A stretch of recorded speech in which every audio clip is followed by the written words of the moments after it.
आइए GK GS धुआंधार study में आपका स्वागत है।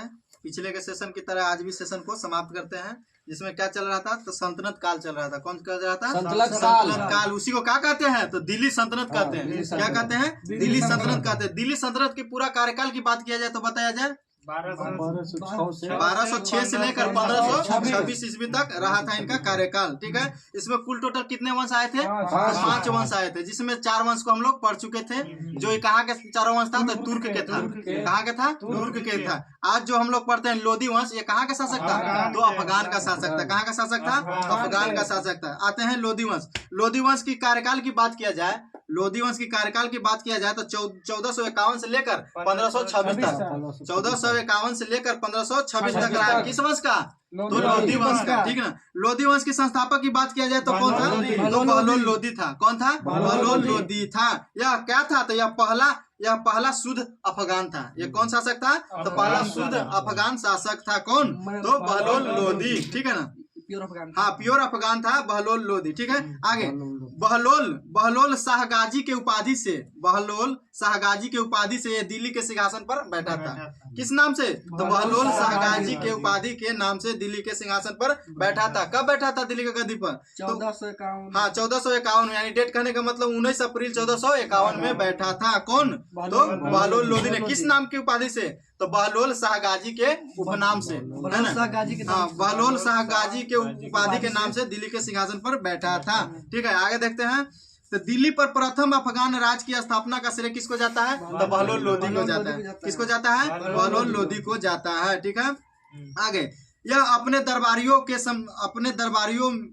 समान में खड़ा रहता था। यानी कहने का मतलब बहलोल लोधी था ना, यह अपने दरबारियों में समान में खड़ा रहता था और उनके बैठने के बाद लोग भी बैठता था। यानी कहने का मतलब वो खड़ा रहता था तो उनका भी खड़ा ही रहता था। यदि वो बैठता था तब सब लोग बैठता था। ठीक है ना। इसने यानी किसने? यानी बहलोल लोधी ने जौनपुर पर क्या किया था? तो आक्रमण करके जीत लिया था। जौनपुर को पहला क्या हुआ था उसको? तो जौनपुर को क्या किया था? तो आक्रमण कर जीत लिया था। किसने? तो बहलोल लोधी ने। ठीक है ना। और इसने ही यानी बहलोल लोधी ने ही एक सिक्का चलाया, जिसे क्या कहते हैं? तो बहलोली सिक्का कहते हैं। क्या कहते हैं? तो बहलोली सिक्का कहते हैं। यानी कहने का मतलब बहलोली सिक्का किसने चलाया? तो बहलोल लोधी ने चलाया था। वेरी गुड, बहलोल लोधी ने चलाया था। आगे बात करते हैं बहलोली सिक्का जो चलाया गया था बहलोल लोधी के द्वारा, तो कहा जाता है कि यह अकबर के काल तक भी चला था। ये बहलोली सिक्का किसके काल तक चला था? तो अकबर के काल तक सिक्का ही चला था। ठीक ना। आगे बात करते हैं। तो बहलोल लोधी अपने सरदारों को मकसद ए अली कहकर पुकारता था। यानी क्योंकि कहकर पुकारता था? तो मकसद ए अली कहकर पुकारता था। ठीक ना। कौन? तो अपने सरदार को। कौन? तो बहलोल लोधी ने। ठीक है, आगे बहलोल लोधी ने ग्वालियर का शासक रायकर्ण को 1487 ईस्वी में क्या किया था? तो पराजित कर दिया था। किसको पराजित कर दिया था? तो रायकर्ण को पराजित कर दिया था। कब? तो 1487 में। बिल्कुल, 1487 में पराजित कर दिया था। और इसी को कहा जाता है बहलोल लोधी का अंतिम आक्रमण। बहलोल लोधी का अंतिम आक्रमण का था तो ग्वालियर का शासक जो किसको हराया था? तो रायकर्ण को पराजित कर दिया था। कब? तो 1487 में। ठीक ना। आगे बहलोल लोधी का एक पुत्र था जिसका क्या नाम था? निजाम खां। क्या नाम था? निजाम खां, है ना। निजाम खां जो था ना, यह 17 जुलाई 1489 ईस्वी में सुल्तान सिकंदर शाह की उपाधि से दिल्ली के सिंहासन में बैठा था। कच्ची के उपाधि से? तो सुल्तान सिकंदर शाह की उपाधि से दिल्ली के गद्दी पर बैठा था। कब? तो 17 जुलाई 1489 में। ये किसका पुत्र था? निजाम खां। तो बहलोल लोधी का पुत्र था निजाम खां। ठीक ना। आगे फिर इसके बाद अगला शासक बना सिकंदर लोधी। कौन बना? सिकंदर लोधी। ठीक है ना। अगला शासक कौन बना? तो सिकंदर लोधी बना। यह वंश का सबसे योग्य शासक था। यानी कहने का मतलब बहलोल लोधी वंश में सबसे प्रतापी शासक यानी योग्य शासक कहने का मतलब कौन था? तो सिकंदर शाह लोधी था। कौन था? सिकंदर शाह लोधी था। ठीक ना। आगे सिकंदर लोधी ने ही आगरा शहर की स्थापना किया था। कब किया था जी? तो 1504 में किया था, है ना। आगरा शहर की स्थापना 1504 में किया था और फिर पुनः आगरा को ही अपनी क्या बनाया था? तो राजधानी बनाया था 1506 में, है ना। 1506 में अपनी राजधानी बनाया था। किसको? तो आगरा को बनाया था। और सिकंदर लोधी ने ही गुलरुखी नामक पत्रिका लिखा था। सिकंदर लोदी ने गुलरुखी नामक क्या लिखा था? पत्रिका लिखा था। यानी कहने का मतलब गुलरुखी नामक पत्रिका किसके द्वारा लिखा गया है? तो सिकंदर लोदी के द्वारा लिखा गया है। वेरी गुड, हाँ बिल्कुल। आगे, इसने जमीन के पैमाइश के नापने के लिए गज ए सिकंदरी नामक मापन बनाया था, प्रणाली बनाया था। क्या चीज? मापने के लिए। तो गज ए सिकंदरी का प्रमाण किया था, यानी मापने के लिए, जिसका 30 इंच के बराबर होता है। यानी 30 इंच के बराबर होता था। कौची? गज ए सिकंदरी। हाँ, एक गज बराबर होता था 30 इंच के बराबर। ठीक ना? किसके शासनकाल में? तो सिकंदर लोदी के काल में। ठीक ना? और इसके कार्यकाल में खाद्य पदार्थ से जो कर लिया जाता था ना, खाद्य पदार्थ से जो कर लिया जाता था, तो इन्हीं के शासनकाल में हटा दिया गया था। क्या चीज? तो कर से जो खाद्य पदार्थ से जो कर लिया जाता था, इसको समाप्त कर दिया गया। किसके शासनकाल में? हाँ, ये तो सिकंदर लोदी के शासनकाल में। आगे, इसके आदेश पर संस्कृत के एक आयुर्वेदिक ग्रंथ का फारसी में क्या किया था? तो अनुवाद किया था। कौन किया था? तो फरहंगे सिकंदरी के नाम से अनुवाद किया था। किसके नाम? हाँ, फरहंगे सिकंदरी के नाम से क्या किया था? तो अनुवाद किया था। ठीक है, बिल्कुल। आगे देखते हैं। तो इसने नगरकोट के ज्वालामुखी मंदिर की मूर्ति को तोड़कर उसके टुकड़े को कसाईयों में मांस तोलने के लिए दे दिया था। ठीक है ना? पुनः फिर से सुना जाए। कह रहा है कि इसने नगरकोट के ज्वालामुखी मंदिर की मूर्ति को तोड़कर और उसको टुकड़े में काटकर कसाईयों को क्या कर दिया था? तो दे दिया था कसी करने के लिए, तो मांस तोलने के लिए दे दिया था। ठीक है, कसाईयों को दे दिया गया था। और हाँ बिल्कुल, अपमान करने के लिए दे दिया गया था। इससे कि क्या होता है? तो मांस तोलने के लिए। ठीक है ना? आगे बात किया जाए तो इसने, यानी किसने? तो सिकंदर लोदी ने ताजिया निकालने तथा महिलाओं को मजार में जाने के लिए प्रतिबंध लगा दिया था। पीर और संत के पास जाने, हाँ, पीर और संत के पास जाने के लिए क्या कर दिया था? महिलाओं लोग को तो प्रतिबंध कर दिया था। और ताजिया निकालने के लिए भी प्रतिबंध यानी रोक लगा दिया था। किसने? तो सिकंदर लोदी ने। ठीक है। आगे, सिकंदर लोदी को गले के बीमारी के कारण क्या हो गया था? तो मृत्यु हो गया था। यानी किसके कारण हो गया था? तो गले के बीमारी के कारण। कब हो गया था? 21 नवंबर 1517 में। 21 नवंबर 1517 में किसको मृत्यु हो गया था? तो सिकंदर लोदी का मृत्यु हो गया था। ठीक है। और फिर इसी का पुत्र, सिकंदर लोदी का ही पुत्र था इब्राहिम शाह। कौन था? इब्राहिम लोदी था। ठीक है, इब्राहिम लोदी था। ठीक ना? और इसी का पुत्र इब्राहिम शाह की उपाधि से, इब्राहिम लोदी इब्राहिम शाह की उपाधि से कहाँ बैठा? तो नहीं, आगरा के सिंहासन पर बैठा। किस पर बैठा था? आगरा के सिंहासन पर बैठा था। और इसी को क्या कहा जाता है? तो लोदी वंश का अंतिम शासक कौन था? तो इब्राहिम लोदी था। कौन था? इब्राहिम लोदी था। ठीक ना? आगे, दिल्ली के सुल्तानों में सिकंदर लोदी प्रथम सुल्तान था जो हिंदुओं के त्योहारों एवं होलियों में क्या करता था? तो भाग लेता था, यानी आता था। कौन? हाँ, होली के अवसर पर चाहे कुछ भी हिंदुओं का त्योहार होता था तो उसमें शामिल होता था। कौन? तो इब्राहिम लोदी शामिल होता था। ठीक ना? आगे बात किया जाए तो दिल्ली की मोठ मस्जिद को सिकंदर लोदी के पीएम, जिसका नाम था वजीर मियां भूया ने बनवाया था। कब? तो 1505 में बनवाया था, है ना? 1505 में बनवाया था। क्या चीज का बनवाया था? मोठ मस्जिद। हाँ, मोठ मस्जिद का निर्माण किसने कराया था? हाँ, वजीर मियां भूया ने करवाया था 1505 में। ठीक ना? आगे बात किया जाए तो एक खतौली का युद्ध हुआ था। खतौली का युद्ध हुआ था। कब हुआ था? तो 1518 में। खतौली का युद्ध कब हुआ था? 1518 में हुआ था। किसके किसके बीच हुआ था?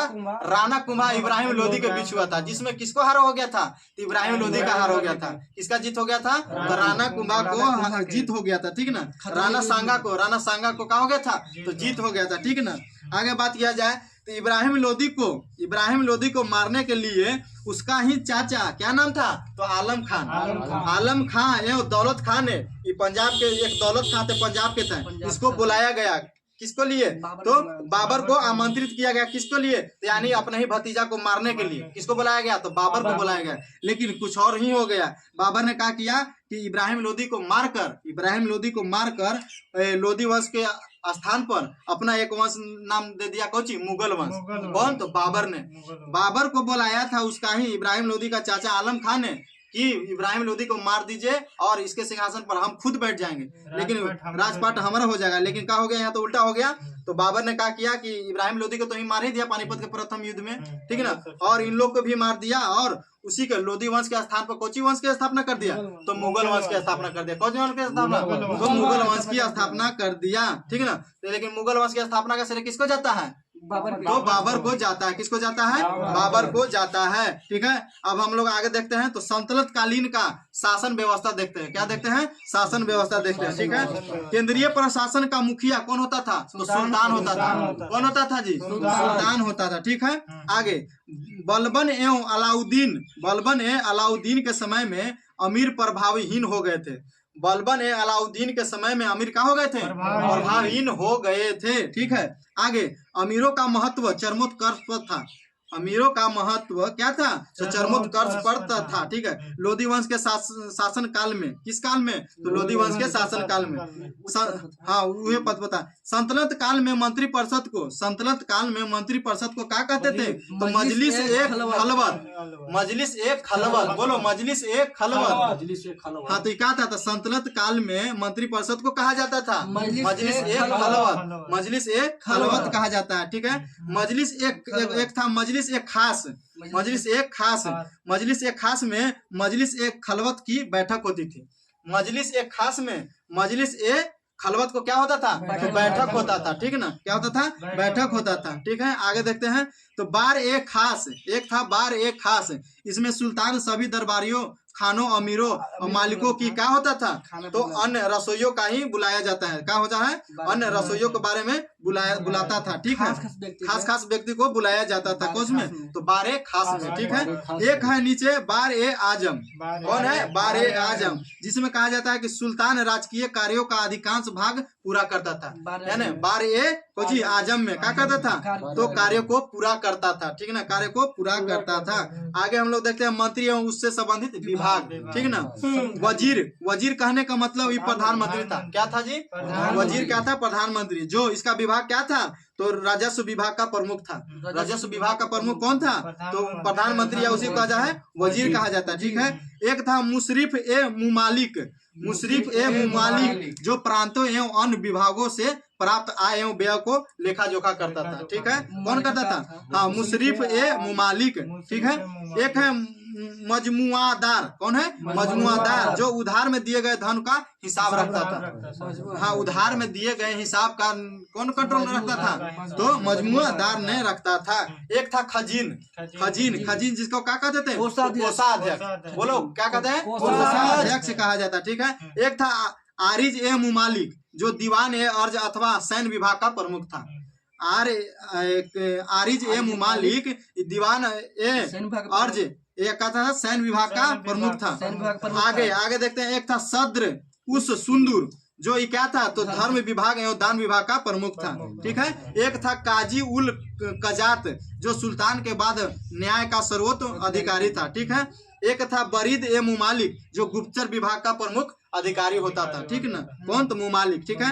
एक था वकील ए दर, बोला जाए वकील ए दर। क्या था? तो सुल्तान की व्यक्तिगत सेवाओं की देखभाल करता था। सेवाओं को देखभाल कौन करता था? व्यक्तिगत सेवा का कौन देखभाल करता था? तो बरीद ए मुमालिक करता था, ठीक है ना। ये बरीद ए मुमालिक तो गुप्तचर था। वकील ए दर था कोची, तो व्यक्तिगत सेवाओं का देखभाल करता था, ठीक है। एक था दीवान ए खैरात, जो दान विभाग था। दीवान ए खैरात क्या था? दान विभाग था। एक था दीवान ए बंदगान, जो दास विभाग था। क्या था? दास विभाग था। एक था हाँ फिरोज शाह तुगलक के शासन काल में, देखते हैं उसको। एक और है दीवान ए इस्तिहाक था, एक पेंशन विभाग था। क्या था? एक पेंशन विभाग था। आगे हम लोग देखते हैं विभाग और किसके सुल्तान के द्वारा बनाया गया था ये, ठीक है। तो दीवान ए मुस्तखराज जो था ना, ये वित्त विभाग था। क्या था? वित्त विभाग था। किस सुल्तान ने बनवाया था? अलाउद्दीन खिलजी ने बनवाया था। किसने बनवाया था? अलाउद्दीन खिलजी ने बनवाया था। एक था दीवान ए कोही, जो कृषि विभाग था। क्या था? कृषि विभाग था। इसको किसने बनवाया था? तो मोहम्मद बिन तुगलक ने बनवाया था कृषि विभाग को। हाँ MBT यानी मोहम्मद बिन तुगलक, ठीक है। एक था दीवान ए अर्ज, जो सैन्य विभाग था। दीवान ए अर्ज क्या था? तो सैन्य विभाग था, ठीक है ना। इसको किसने बनवाया था? तो बलबन, है ना, बलबन लौह रक्त नीति के नाम से जाना जाता है किनको, तो बलबन को, ठीक ना। आगे है एक है दीवाने बंदगान, जो किसने बनवाया था, तो फिरोज शाह तुगलक। दीवाने बंदगान किसने बनवाया था, फिरोज शाह तुगलक। एक और बनवाया था दीवाने खैरात, फिरोज शाह तुगलक ने। एक और बनवाया था दीवाने इस्तिहाक, किसने, तो फिरोज शाह तुगलक ने ही बनवाया था, ठीक ना। आगे लोक निर्माण विभाग की स्थापना किसने भी किया था, तो फिरोज शाह तुगलक ने किया था। कौन किया था, फिरोज शाह तुगलक ने किया था, ठीक है। यह विभाग नहरों तथा सार्वजनिक भवनों का निर्माण करता था। कौन, तो लोक निर्माण विभाग में होता था। लोक निर्माण विभाग किसने स्थापना किया था, तो फिरोज शाह तुगलक ने किया था। इसमें क्या होता था, तो नहरों एवं सार्वजनिक भवनों का निर्माण होता था, ठीक है। हाँ बिल्कुल। आगे सल्तनत अनेक प्रांतों में बटा हुआ था। सल्तनत काल था ना, तो अनेक प्रांतों में क्या हुआ था, बटा हुआ था, जिसे क्या कहते हैं, तो इक्ता कहते हैं। क्या कहते हैं जी, इक्ता कहते हैं, यानी अधिक प्रांतों में बटा उसे क्या कहते हैं, इक्ता कहते हैं, ठीक है ना। आगे इक्ताओं को सिकों में विभाजित किया जाता था। किसमें विभाजित किया जाता था, सिकों में विभाजित किया जाता था। जहाँ का प्रमुख अधिकारी सिक्कादार होता था, जहाँ के प्रमुख अधिकारी सिक्कादार होता था, ठीक ना, जो एक सैन्य अधिकारी होता था, जो सैन्य एक अधिकारी होता था। आगे हम देखते हैं राजस्व कर एवं व्यवस्था, ठीक है। इसमें था उस्र, खराज एवं जकात और जजिया। उस्र जो था ना, तो मुसलमानों से लिए जाने वाला क्या था, भूमि कर था। उस्र क्या था जी, तो मुसलमानों से लिए जाने वाला भूमि कर था। लेकिन खराज जो था ना, तो गैर मुसलमानों से लिए जाने वाला क्या था, तो भूमि कर था। गैर मुसलमान से लिए जाना खराज, लेकिन मुसलमानों से लिए जाना भूमि कर जो था उस्र था। क्या था, उस्र था। एक था जकात, जो मुसलमानों पर धार्मिक का कर था। क्या था, धार्मिक कर। कौन था, तो जकात था। एक था जजिया, जो गैर मुसलमानों पर धार्मिक कर था। एक था जजिया, जो क्या था, तो गैर मुसलमानों पर क्या था, तो धार्मिक कर था, ठीक ना। और एक था खम्स। ये जो खम्स जो था कर, जो ये सैनिक के द्वारा लूट पर लगाया जाता था। कौन सा कर, तो खम्स लगाया जाता है, ठीक है ना। आगे बात करते हैं, तो सिक्कों को परगनों में विभाजित किया जाता था। कहने का मतलब सिक्कों को परगनों में क्या किया जाता था, तो विभाजित किया जाता था। आमिल परगने का मुख्य अधिकारी था और मुशरिफ लगान को निश्चित करने वाला अधिकारी होता था, ठीक है। आगे एक शहर या 100 गांवों के शासन की देखभाल करता था कौन अधिकारी, तो अमीर ए सदा। अमीर ए सदा के क्या काम था, तो एक शहर या 100 गांव को देखभाल करता था। कौन, तो अमीर ए सदा, ठीक है ना, अमीर ए सदा करता था। आगे प्रशासनिक की सबसे छोटी इकाई को क्या कहते हैं, तो ग्राम कहा जाता था। क्या कहा जाता था, तो ग्राम कहा जाता था, ठीक ना। और ग्राम के सबसे अधिक प्रभावशाली लोग जो होते थे ना, उसे क्या कहते थे, खुद और मुखदम होते थे। क्या होते थे, खुद एवं मुखदम होते थे। ग्राम का एक पटवारी होता था। ग्राम का क्या होता है, पटवारी होता था, ठीक ना। आगे सुल्तान की अस्थाई सेना को खासखेल नाम दिया गया था। क्या नाम दिया गया था, खासखेल नाम दिया गया था। क्या चीज का, तो सुल्तान की अस्थाई सेना को क्या नाम दिया गया था, तो खासखेल नाम दिया गया था। आगे मंगोल सेना के वर्गीकरण की दशमलव प्रणाली को संतुलित कालीन सैन्य व्यवस्था के आधार पर बनाया गया था। किस आधार पर बनाया गया था, तो सैन्य व्यवस्था के आधार पर बनाया गया था, ठीक है। आगे देखते हैं, तो संतुलित काल में बारूद की सहायता से गोला फेंकने वाली मशीन को क्या कहते हैं, मंगलिक। तो मंगलिक तथा अरार्ध कहा जाता था। मंगलिक तथा अरार्ध कहा जाता था। किस कोची को कहा जाता था, तो बारूद की सहायता से गोला फेंकने वाले मशीन को, यानी गोला फेंकने वाले मशीन को क्या कहा जाता था, तो मंगलिक या अरार्ध कहा जाता था। अरार्ध कहा जाता था, बिल्कुल। आगे अलाउद्दीन खिलजी ने इक्ता व्यवस्था को क्या किया था, तो समाप्त कर दिया था, है ना। इक्ता व्यवस्था को कौन समाप्त किया था, अलाउद्दीन खिलजी ने किया था, ठीक है। लागू लेकिन किया था इल्तुतमिश ने। इक्ता प्रणाली किसने लागू किया था, तो इल्तुतमिश ने लागू किया था, लेकिन समाप्त किसने किया था, अलाउद्दीन खिलजी ने किया था, ठीक है। हाँ, इक्ता व्यवस्था की दोबारा शुरुआत, इक्ता प्रथा की दोबारा शुरुआत किसने किया था, तो फिरोज शाह तुगलक। लेकिन शुरू में बोले तो इल्तुतमिश, लेकिन समाप्त किसने किया था, तो फिरोज शाह नहीं, अलाउद्दीन खिलजी। लेकिन दोबारा किसने चालू किया था, तो फिरोज शाह तुगलक ने चालू किया था। आगे सल्तनत काल में अच्छी नस्ल के घोड़े को कहाँ से मंगाया जाता था, तो तुर्की, अरब और रूस से मंगाया जाता था, ठीक ना। लेकिन हाथी मुख्यतः कहाँ से मंगाया जाता था? बिल्कुल बंगाल से मंगाया जाता था। कहाँ से मंगाया जाता था? बंगाल से। सुनो, अच्छी नस्ल के घोड़ा कहाँ से मंगाया जाता था? रूस, अरब और तुर्की से। लेकिन हाथी कहाँ से मंगाया जाता था? वो बंगाल से मंगाया जाता था, ठीक है। आगे जी बिल्कुल, ममता बनर्जी वहाँ के कहाँ है? सीएम है, ठीक है। आगे सल्तनत कालीन कानून शरीयत, कुरान एवं हदीस पर आधारित था। किस पर आधारित था? तो शरीयत, कुरान एवं हदीस पर आधारित था। क्या? तो सल्तनत कालीन का कानून, सल्तनत कालीन का जो कानून था ना, किस पर आधारित था? तो 3 चीज पर आधारित था। पहला शरीयत पर, दूसरा कुरान पर और तीसरा हदीस पर आधारित था, ठीक है। आगे देखते हैं। तो मुस्लिम कानून के 4 महत्वपूर्ण स्रोत थे।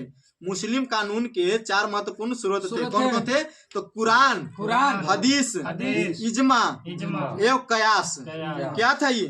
तो ये मुस्लिम कानून के 4 महत्वपूर्ण क्या थे? तो ये स्रोत थे। पहला में कुरान, दूसरा में हदीस, इजमा और कयास था, ठीक है। आगे हम लोग देखते हैं। तो सुल्तान समाप्त, यानी कहने का सुल्तान सप्ताह में 2 बार क्या करता था? दरबार में न्याय करने के लिए उपस्थित होते थे, है ना। कहने का मतलब बैठक करते थे 2 बार, ठीक ना। क्या बार करते थे? 2 बार, ठीक है।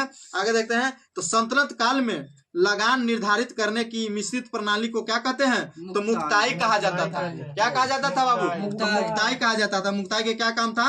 यानी कहने का मतलब सल्तनत काल में लगान निर्धारित करने की मिश्रित प्रणाली को क्या मुक्ताई कहते हैं। क्या कहते हैं? मुक्ताई कहते हैं। आगे भूमि नाप जोख करने के क्षेत्रफल के आधार पर लगान का निर्धारण जो होता था उसे कहते थे तो मसाहत कहते थे। क्या कहते हैं? मसाहत कहा जाता था। बिल्कुल मसाहत कहा जाता था। इसकी शुरुआत किए थे अलाउद्दीन ने। किसने शुरू किए थे? तो अलाउद्दीन ने शुरू किए थे।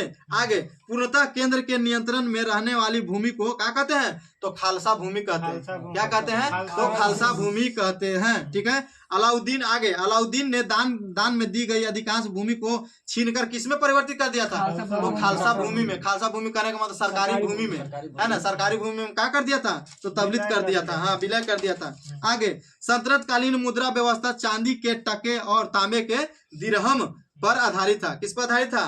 तो चांदी के टके और तांबे के दिरहम पर आधारित था, ठीक है। आगे देखते हैं। तो देवल सल्तनत काल में अंतर्राष्ट्रीय बंदरगाह के रूप में क्या था? तो प्रसिद्ध था। देवल बंदरगाह था जो किसे क्या था? तो सल्तनत काल में कौन था? अंतर्राष्ट्रीय क्या था? तो बंदरगाह के रूप में प्रसिद्ध था, है ना। व्यापारी के रूप में होता था, ठीक है।